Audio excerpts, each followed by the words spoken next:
Hello बच्चों, स्वागत है आप सभी का एक और नई वीडियो। आशा करता हूँ सभी बहुत अच्छे। आज की वीडियो में हम कक्षा 10 विषय सामाजिक विज्ञान का 2025 में जो पेपर आने वाला है उसके बारे में चर्चा करेंगे। ठीक है, ये पेपर आपका 2025 का है जो उत्तराखंड बोर्ड ने जारी किया है आप लोगों के लिए। ठीक है, और इसी से आपको काफ़ी क्वेश्चन आपके क्या रहेंगे, ज़्यादातर क्वेश्चन आपके इसी पेपर से आने वाले हैं, तो आप इस पेपर की अच्छे से तैयारी कर लेंगे। ठीक है, चलिए शुरू करते हैं। पेपर देख लीजिए, पेपर का फॉर्मेट भी आपको यहाँ से समझ में आ जाएगा। दूसरी बात, आपको जितने भी क्वेश्चन हैं आप उन क्वेश्चंस को आपने पढ़ लिया होगा क्लासेस में, उनको आप तैयार कर लीजिए अच्छे से एक बार। और तैयार करने के साथ साथ अच्छे से पढ़ाई कर लीजिए इससे, ताकि क्या हो आपको बोर्ड एग्जाम में आपके लिए आसानी हो जाए। ठीक है, चलिए शुरू करते हैं आज की वीडियो। देखिए, आपका 80 मार्क्स का पेपर है सामाजिक का, 3 घंटे का टाइम मिलेगा। पेपर कोड आपका 34 है। ठीक है, 034 है। ठीक है, सामाजिक विज्ञान 2024-25 के लिए पेपर जारी कर दिया गया है। और इस प्रश्न में कुल कितने प्रश्न, देखिए 27 प्रश्न है। सभी प्रश्न अनिवार्य हैं। प्रश्न हेतु निर्धारित अंक उनके सम्मुख लिखे हुए हैं। ठीक है, जहाँ पे प्रश्न है उसी के आगे उसके क्या लिखे हैं, अंक लिखे हुए हैं, मार्क्स लिखे हुए हैं आपके। प्रत्येक प्रश्न को ध्यानपूर्वक पढ़िए और समुचित उत्तर दीजिए। ठीक है, तो आपको क्वेश्चन पढ़ना, उसके सामने उसका उत्तर लिख देना उसके हिसाब से। ठीक है, पहले प्रश्न संख्या एक बहुविकल्पी प्रश्न है। इस प्रश्न के प्रत्येक खंड के उत्तर में 4 विकल्प दिए गए हैं। ठीक है, सही विकल्प अपनी उत्तर पुस्तिका में लिखिए। ठीक है, सबके ऑप्शनल क्वेश्चन है एक एक के, जिसमें क्या करना है, आपको उत्तर पुस्तिका में सही विकल्प लिखना है। ठीक है, आगे देखिए, प्रश्न संख्या 2 से 9 तक निश्चित उत्तरीय प्रश्न, ये आपके वन लाइनर क्वेश्चन होते हैं, निश्चित उत्तरीय होंगे। एक लाइन में आपको उत्तर देने हैं इसके, एक लाइन या एक शब्दों में होंगे, एक या दो शब्दों में। ठीक है, मैक्सिमम एक लाइन तक देने होते हैं। ठीक हो गया। उसके बाद देखिए, प्रश्न संख्या 10 से 19 तक लघु उत्तरीय प्रश्न है। प्रत्येक प्रश्न का उत्तर लगभग 80 शब्दों में दीजिए। ठीक है, 80 शब्दों में आपको क्या करना है, इसके उत्तर देने हैं। आगे बढ़ते हैं, देखिए प्रश्न संख्या 20 से 26 तक दीर्घ उत्तरीय प्रश्न है। प्रत्येक का उत्तर लगभग 120 शब्दों में दीजिए। 120 शब्दों में आपको देना 20 से 26 तक। प्रश्न संख्या 27 मानचित्र से संबंधित है। मानचित्र को अपनी उत्तर पुस्तिका के भीतर संलग्न करें। ठीक है, तो जो उत्तर पुस्तिका है उसके बीच में आपको क्या करना है, मानचित्र लगा देना है। ठीक है, तो ये आपको करना है। इसके बाद देखिए क्या लिखा, इस प्रश्न पत्र में समग्र पर कोई विकल्प नहीं है। ठीक है, प्रश्न पेपर का कोई ऑप्शन नहीं है, ये सिंपल पेपर है, आपको पेपर पूरा देना है। लेकिन क्या लिखा आगे, तथापि कतिपय प्रश्नों में आंतरिक विकल्प प्रदान किए गए हैं। ऐसे प्रश्नों में केवल एक विकल्प का ही उत्तर दीजिए। मतलब कई क्वेश्चन क्या है, अथवा में दे रखे हैं, जिसमें दो में से कोई एक प्रश्न करना है। अथवा में अगर है तो उसमें से क्या करना है, एक करना है। ठीक है, चलिए आगे बढ़ते हैं, क्वेश्चन देख लेते हैं। ऑप्शनल क्वेश्चन आ गया। क्वेश्चन नंबर 1 है, फ्रेडरिक सरायू था। ठीक है, कौन था, 1 मार्क्स का क्वेश्चन आपने पढ़ रखा है तो इससे कर लेंगे आप। ठीक हो गया। उसके बाद सन 1992 में ब्राजील में आयोजित पृथ्वी सम्मेलन का हिस्सा था। ठीक है, पृथ्वी सम्मेलन का हिस्सा था, कौन था बता देंगे, क्या एजेंडा था उनका। ठीक हो गया, 1992 में ब्राजील। ठीक हो गया। आगे देखिए, वस्तुओं पर अंकित आईएसआई मार्क दर्शाता है। ये भी आपने देख लीजिए क्या दर्शा, वस्तु की गुणवत्ता, वस्तुओं का मूल्य, वस्तुओं की मात्रा और वस्तुओं का निर्माण। ये आपने पढ़ रखा है, आप वहाँ से उत्तर दे सकते हैं। ठीक है, और इन सभी क्वेश्चंस की पीडीएफ भी हम आपको, सॉल्यूशन की जो पीडीएफ है वो भी जल्दी आपको प्रोवाइड कर देंगे। अगर आपको पीडीएफ चाहिए तो आप क्या करें, हमें कमेंट कर दें। ठीक है, जल्दी हम इसके क्या करेंगे, आंसर शीट आपको भी प्रोवाइड करा देंगे वीडियो के माध्यम से। साथ ही जल्द ही सभी कक्षा 9, 10, 11, 12 के सभी विषयों की टॉप 30 क्वेश्चन की जो पीडीएफ्स है वो भी हमारे चैनल पर अपलोड कर दी जाएगी। आप उन्हें भी डाउनलोड कर सकते हैं। ठीक है, हमारी वेबसाइट से। चलिए बढ़ते हैं आगे, जल्द ही आपको मिल जाएगी। के माध्यम से हम क्या करेंगे, वीडियो के माध्यम से हम आपको बता देंगे। चलिए बढ़ते हैं, नेक्स्ट क्वेश्चन देखिए, निम्नलिखित में कौन राष्ट्रीय दल है। यूकेडी, अकाली दल, बीजेपी और समाजवादी पार्टी। ठीक है, कौन सा राष्ट्रीय दल है ये आपको बताना है। हो गया, 1 मिनट। हाँ, ठीक। अब बढ़ते हैं आगे, देखिए नेक्स्ट क्वेश्चन। सभी का उत्तर आपको पता है, आप पढ़ लीजिए इनको और उसके बाद उत्तर दे दीजिए। मैं क्वेश्चन पढ़ दे रहा हूँ आपको। ठीक है, जंगल बुक पुस्तक के लेखक है कौन है, आपको बताना है। ठीक है, इनमें से जंगल बुक के लेखक कौन है। नेक्स्ट है आपका, सभी क्वेश्चन अभी 1 नंबर के चलने, आपके जितने बहुविकल्पीय प्रश्न है। संघात्मक राज्यों का सही जोड़ा है। संघात्मक राज्यों का जोड़ा कौन सा सही है वो बताना है आपने। ठीक है, Bharat Sri Lanka, Bharat America, Bharat Britain, Britain Sri Lanka. ठीक है, तो ये संघात्मक राज्य है। ठीक हो गया। चलिए आगे बढ़ते हैं, देखिए इनमें से आपको बताना है। 6 है इसका, राजस्थान के अर्ध शुष्क और शुष्क क्षेत्रों में जल संरक्षण के लिए बनाए गए भूमिगत टैंक कहलाते हैं, क्या कहलाते हैं बताना है आपको। ठीक है, ऑप्शन दिए हुए हैं यहाँ। ठीक है, इसके बाद जो है, ग्राम स्तर पर आपदा प्रबंधन समिति का अध्यक्ष होता है। ठीक है, ग्राम स्तर पर आपदा प्रबंधन आपदा प्रबंधन स्थिति का अध्यक्ष तो कौन होता है वो बताना है आपको, ग्राम पंचायत अधिकारी, वरिष्ठ वार्ड सदस्य, जिला अधिकारी या ग्राम प्रधान। ठीक है, इसके बारे में बताना है आपको। ओके, आगे बढ़ते हैं। क्वेश्चन नंबर 2, सन 1890 ईस्वी में अफ्रीका में फैली पशुओं की बीमारी को किस नाम से जाना जाता था। ठीक है, अफ्रीका में एक बीमारी फैली थी, इसको किस नाम से जाना जाता है आपको बताना है। 1 मार्क्स का क्वेश्चन है, 1 लाइन में आपने उत्तर देना है इसका। इसी प्रकार सन 1919 ईस्वी में लागू किए गए किस अधिनियम को काला कानून के नाम से पुकारा जाता है। ठीक है, काला कानून नाम से पुकारा जाता है, 1919 में लागू हुआ था। ठीक है, इसके बारे में आपको बताना है यहाँ पर। तो आप लोगों ने पढ़ा होगा, इसके उत्तर आप लोग दे देंगे यहाँ पर। ठीक है, अगला क्वेश्चन देखिए, कृषि क्षेत्र में वर्तमान प्रतिभूमि से क्या आशय है। ठीक है, कृषि क्षेत्र में वर्तमान प्रतिभूमि से क्या आशय है, ये आपको बताना है यहाँ पे। 1 मार्क्स का क्वेश्चन है, एक से 1.5 लाइन में आपको उत्तर देना है। किसी एक आधारभूत उद्योग का नाम लिखिए। ठीक है, जो आधारभूत उद्योग है उसका नाम बताना है। ठीक है, उसका क्वेश्चन नंबर 6 है, HRD में डी का क्या आशय है। ठीक है, HRD में डी का क्या आशय है, डी का मतलब बताना है आपको क्या है डी का। अगला क्वेश्चन देखिए, समाज में महिलाओं और पुरुषों के बीच की असमानता को किस नाम से जाना जाता है। ठीक है, किस नाम से जाना जाता है आपको बताना है। ठीक हो गया, आगे बढ़ते हैं। एनसीसी का पूरा नाम क्या है। ठीक है, एनसीसी का पूरा नाम क्या है बताना है आपको। नेक्स्ट क्वेश्चन है, विश्व का सबसे बड़ा लोकतांत्रिक देश कौन सा है। ठीक है, विश्व का सबसे बड़ा लोकतांत्रिक देश कौन सा है ये आपको बताना है। ठीक हो गया, औद्योगिक क्रांति ने किस प्रकार वैश्विक समाज पर अपना प्रभाव डाला, स्पष्ट कीजिए। ठीक है, ये आपको स्पष्ट करना है कि औद्योगिक क्रांति ने क्या करा, वैश्विक समाज पे किस प्रकार अपना प्रभाव डाला, इसके बारे में आपको बताना है। अब यहाँ पे देखिए, जो क्वेश्चन नंबर 10 है ये 3 नंबर का है, लेकिन इसमें क्या अथवा में दे, तो इन दोनों में से एक क्वेश्चन करना है।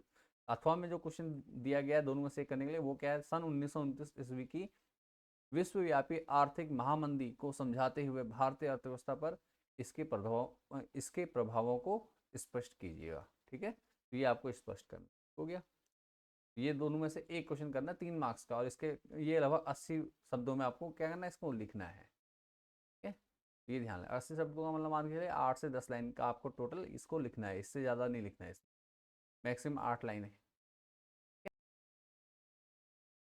11 दिया है, यदि आपको आपदा के दौरान खोज व बचाव दल में शामिल किया जाता है तो आपकी प्राथमिकता क्या होनी चाहिए। ठीक है, ये एक सुझाव है आपके लिए कि आप अगर खोज और बचाव दल में शामिल किया जाए तो आपकी जो प्राथमिकताएं होंगी वो क्या होंगी, वो आपको बताना है। ठीक है, तो ये आपने लिख देना है अपने। आगे बढ़ते हैं, देखिए, लोकतांत्रिक शासन व्यवस्था में वैध सरकार का गठन आवश्यक है। ठीक है, व्याख्या कीजिए। 3 नंबर में ये क्वेश्चन है आपका, तो इसकी व्याख्या करनी है आपने। आगे बढ़ते हैं, बहुदलीय प्रणाली लोकतंत्र की मजबूती भी है व कमजोरी भी, स्पष्ट कीजिए। ठीक है, तो ये बताना है आपको, बहुदलीय प्रणाली लोकतंत्र की मजबूरी भी है और कमजोरी भी है, इस पर क्या करना है, इस कथन को स्पष्ट करना है कि क्या कह रहा है ये लाइन। ठीक है, इससे क्या मतलब निकलता है, क्यों ऐसा कहा जा रहा है। आगे देखिए, रमेश किसी नियोक्ता से नियमित प्रतिक्रिया द्वारा स्थायी नियुक्ति प्राप्त कर वो अनिल बिना नियमित प्रक्रिया के अस्थायी नियुक्ति प्राप्त कर अपने अपने नियोक्ता के यहाँ कार्य करना प्रारंभ करते हैं। ठीक है, उपयुक्त दोनों व्यक्तियों की सेवाओं की परिस्थितियों में क्या अंतर है, स्पष्ट कीजिए। ठीक है, अब देखो यहाँ पे स्थायी नियुक्ति मतलब परमानेंट जॉब से है यहाँ पे। ठीक है, नियुक्ति का मतलब स्थायी है उसकी, और यहाँ पे अस्थायी में पर क्या है, ये परमानेंट नहीं है यहाँ पर व्यक्ति। ठीक है, परमानेंट जॉब नहीं है इसकी कही जाएगी। और यहाँ पे देखिए क्या कहा है, नियमित प्रक्रिया, जो भी प्रोसेस होती है जॉब लगने की वो सारी प्रोसेस ने करी, और यहाँ पे अनिल ने क्या किया, नियमित बिना नियमित, तो ये अनियमित रूप से हुआ है, मतलब इसने कोई प्रक्रिया फॉलो नहीं करी है होने को, लेकिन लगे दोनों हैं, तो इसके बारे में क्या करना, आपने स्पष्ट करना है इस चीज़ को। ठीक है, ये देख लीजिएगा आप। आगे बढ़ते हैं, देखिए क्वेश्चन नंबर 15 है हमारा, सड़क निर्माण निर्माण के क्षेत्र में केंद्रीय लोक निर्माण, ठीक है, CPWD विभाग व सार्वजनिक निर्माण विभाग PWD के अंतर को स्पष्ट कीजिए। ठीक है, एक तो आपका केंद्रीय लोक निर्माण विभाग है, एक है आपका सार्वजनिक लोक निर्माण विभाग। ठीक है, एक है CPWD और एक है PWD, इन दोनों में अंतर को आपने क्या करना, स्पष्ट करना है। ये क्वेश्चन भी आपका 3 मार्क्स का रहेगा। ठीक है, तो इसमें आपको 3 से 4 अंतर मिनिमम लिखने होंगे दोनों के, 4 अंतर CPW के और 4 अंतर इसके। ठीक है, दोनों के अंतर हो जाएंगे। उसके बाद क्वेश्चन नंबर 16 है, खाद्य सुरक्षा क्या है। खाद्य सुरक्षा क्या है बताना है आपको। भारतीय कृषि पर वैश्वीकरण के प्रभावों को स्पष्ट कीजिए, ठीक है, ये आपको बताना है। उसके बाद क्वेश्चन नंबर 17 है, मुद्रण संस्कृति के प्रसार से आप क्या समझते हैं, इसका भारतीय महिलाओं पर क्या प्रभाव पड़ता है। ठीक है, इसका भारतीय महिलाओं पर क्या प्रभाव पड़ता है समझाइए, मुद्रण संस्कृति से के प्रसार से। ठीक है, ये देख लीजिए। उसके बाद क्वेश्चन नंबर नेक्स्ट है आपका, सुरक्षित निर्माण क्या है, भूस्खलन संभावित क्षेत्रों में मकानों की संरचना किस प्रकार की होनी चाहिए। ठीक है, तो सुरक्षित निर्माण क्या है इसके बारे में बताना है आपको। भूसंकलित जहाँ क्या होता है, भूमि का क्या होता है, संकलन होता है, भूमि वो होता है। ठीक है, उसके बारे में आपको बताना है कि वहाँ के मकानों की संरचना किस प्रकार की होनी चाहिए। ये क्वेश्चन में भी आपको अथवा मिल गया है। अथवा में क्वेश्चन दिया गया है, सुनामी आने से पूर्व व सुनामी के दौरान क्या क्या सुरक्षा उपाय किए जाने चाहिए, स्पष्ट कीजिए। ठीक है, तो ये जो पोर्शन चल रहा है आपका, ये कहाँ का, आपका आपदा प्रबंधन किताब से, आपके बुक से, वहाँ से है आपका, तो आपने पढ़ लिया होगा। तो इसके इन दोनों में से कोई एक क्वेश्चन का आपको क्या करना है, तैयारी कर लेनी है। ठीक है, ये क्वेश्चन आपने पेपर को में देखने को भी मिल जाए। अगला क्वेश्चन देखिए, और क्वेश्चन नंबर 18 में जो दो दिए अथवा अथवा में सिर्फ आपको एक ही क्वेश्चन करना है, ये मैं आपको पहले ही बता चुका हूँ, यहाँ पे भी ध्यान दीजिए। ठीक है, उसका क्वेश्चन नंबर 19 है, 19 है, बाजार में उपभोक्ता शोषण किस किस प्रकार से होता है, स्पष्ट कीजिए। ठीक है, जो बाजार में उपभोक्ता का शोषण होता है किस प्रकार से किया जाता है, ये आपको क्या करना, स्पष्ट करना है। आप भी उपभोक्ता रहे हैं, कई चीज़ें आपने खरीदी, तो किस प्रकार से शोषण होता है एक उपभोक्ता का, उसके बारे में आपने क्या करना है, अपने विचार लिखने, अपने अनुभव लिखने हैं। ठीक है, तो 3 मार्क्स यहाँ से आपको मिल जाएंगे।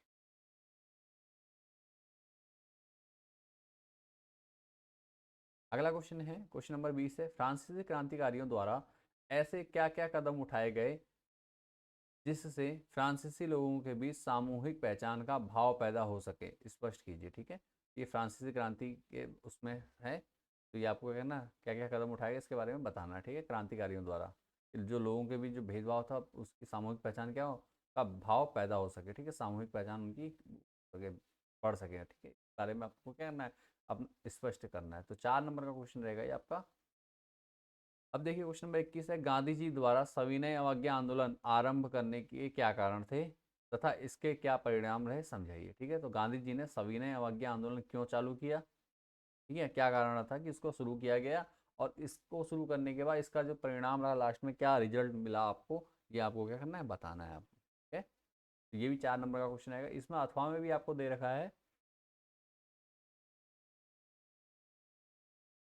अथवा में दिया है, टिप्पणी लिखिए। ठीक है, 4 नंबर की, गांधी जी की दांडी यात्रा। ठीक है, गांधी जी की दांडी यात्रा पर टिप्पणी देनी है कि दांडी यात्रा क्या थी, क्यों की गई थी। ठीक है, एक तो ये, दूसरा है गांधी इरविन समझौता। गांधी इरविन समझौता क्या है, गांधी इरविन समझौता आपने पढ़ा होगा, सविनय अवज्ञा आंदोलन के उस पर क्या हुआ था,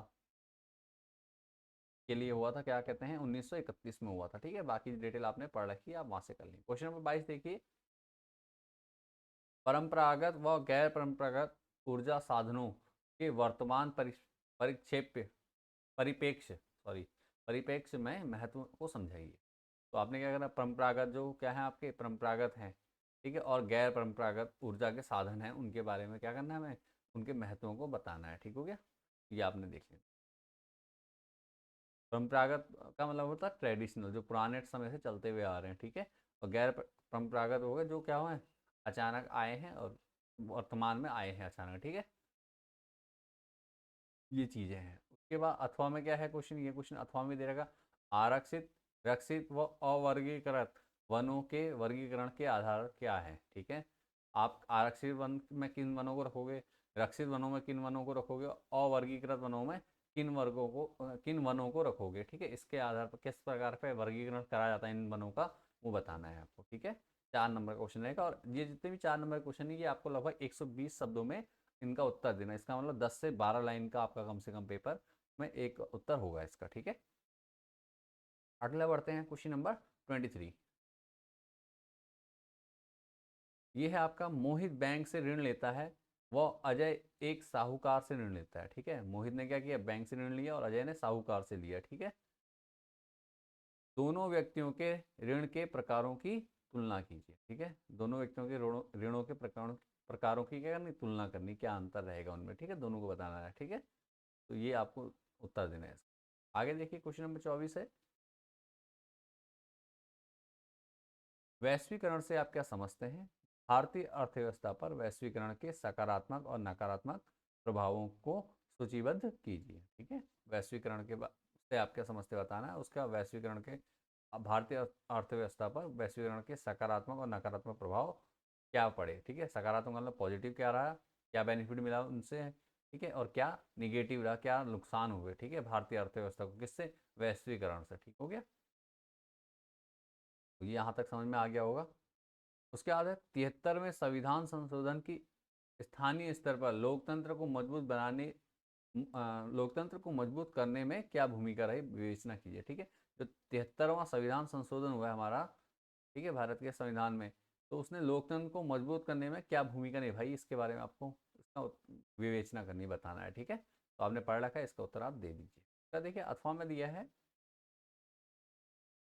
अथवा में इसमें दो क्वेश्चन में से एक करना है। अथवा में है संविधान में संघ सरकार व राज्य सरकार के बीच विधायी शक्तियों को किन किन सूचियों में बांटा गया। संघ सरकार का मतलब केंद्र सरकार से यहाँ, ठीक है, केंद्र सरकार और राज्य सरकार की बात है। अब यहाँ पे कंफ्यूज नहीं होना है कि संघ आ गया तो इसका मतलब क्या है, कौन क्या है। तो केंद्र सरकार आपने सुना है, कॉमन वर्ड, केंद्र सरकार और राज्य सरकार, तो केंद्र सरकार को ही संघ सरकार भी कहा जाता है। ठीक है, विधायी शक्तियों को किन किन सूचियों में बांटा गया है, ठीक है, इसके बारे में बताना। इन सूचियों के संबंध में एक संक्षिप्त टिप्पणी लिखिए, तो इनके बारे में आपको डिटेल में इसको समझा देना। ठीक है, ये आपने करना है, संक्षिप्त टिप्पणी देनी है आपने। इसके बाद क्वेश्चन नंबर 26 है, भारतीय समाज में विद्यमान कौन से तत्व लोकतंत्र की मजबूती में बाधक हैं, समझाइए। है, तो भारतीय समाज में विद्यमान कौन से तत्व लोकतंत्र की मजबूती में बाधक हैं, समझाइए। ठीक है, तो ये आपका क्वेश्चन है, भारतीय संविधान में, सॉरी एक मिनट, विद्यमान है, भारतीय समाज में विद्यमान कौन से तत्व लोकतंत्र की मजबूती में बाधक हैं, जो क्या कर रहे हैं, लोकतंत्र की मजबूती को क्या कर रहे हैं, कमजोर कर रहे हैं, वो बताने हैं आपने। ठीक है, इसी में अथवा में क्वेश्चन दिया हुआ एक,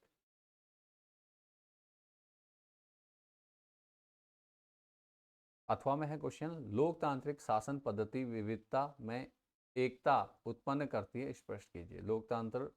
लोकतांत्रिक शासन पद्धति विविधता में एकता उत्पन्न करती है, स्पष्ट कीजिए। इसके बारे में आपको बताना है कि लोकतंत्र, जो लोकतांत्रिक सरकार है, जो तरीका है, वो विविधता में एकता कैसे को बढ़ावा देती है। ठीक है, विविधता में एकता को किस प्रकार से बढ़ावा देती, कैसे पैदा उत्पन्न करती है, उसके बारे में आपको चर्चा करनी है। अब आ गया नेक्स्ट क्वेश्चन नंबर 27 है, ये आपका है मैप से संबंधित है, तो इसके लिए आपको मैप की आवश्यकता पड़ती है। ठीक है, बोर्ड एग्जाम में आपको मैप बोर्ड की तरफ से ही मिलता है।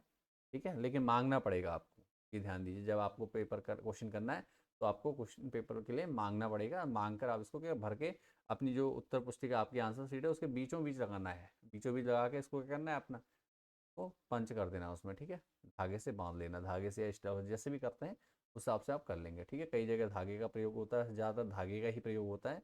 ठीक है, तो उसका प्रयोग करेंगे आप। ठीक हो गया, आगे बढ़ते, देखो क्वेश्चन नंबर 27 पढ़ लेते हैं।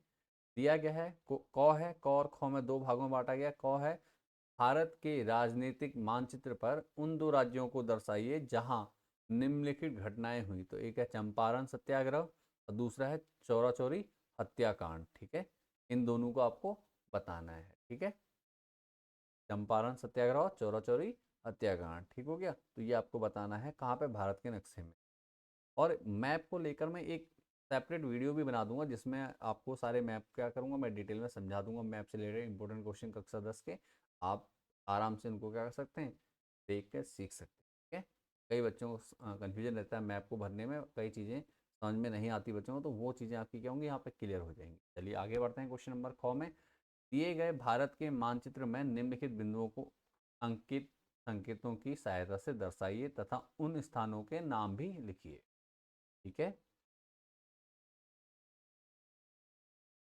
इसके बाद देखिए पहला दिया है बांधवगढ़ राष्ट्रीय उद्यान। ठीक है, राष्ट्रीय उद्यान बताना कहाँ का, बांधवगढ़ का। बांधवगढ़ राष्ट्रीय उद्यान कहाँ है ये बताना है आपको। ठीक है, तो ये आपको करना है। तो टोटल आपका देखिए 6 नंबर का क्वेश्चन है। इसके बाद देखिए एक नंबर मिल जाएगा इसमें, उसका जिस स्थान पर चिपको आंदोलन हुआ, चिपको आंदोलन प्रारंभ हुआ, कहाँ हुआ था, उसके लिए ये बॉक्स बनाना है। आगे ये देखो, पहले इसमें ये वाला बनना था, ट्रायंगल बनना था बांधवगढ़ के लिए, ठीक है, राष्ट्रीय उद्यान, और जिसमें चिपको आंदोलन प्रारंभ हुआ उसके लिए स्क्वायर बन रहा है, ठीक है, इस प्रकार से ये आपका रेक्टेंगल बन रहा है, ठीक है। उसके बाद लिखा है भारत की इलेक्ट्रॉनिक राजधानी है, तो जो इलेक्ट्रॉनिक राजधानी है उसके लिए ये सर्किल और क्रॉस वाला जो बॉक्स दिख रहा है वो इसको आपको दिखाना है, उसका नाम भी लिखना है, ठीक है, उस जगह का जहाँ है, ठीक है। उसके बाद लौह इस्पात संयंत्र भिलाई के लिए ये दिखाना, और कौन से उसमें है वो आपको बताना है, ठीक हो गया। आप समझ गए किस स्थान पर, यहाँ तक समझ में आ गया होगा आपको।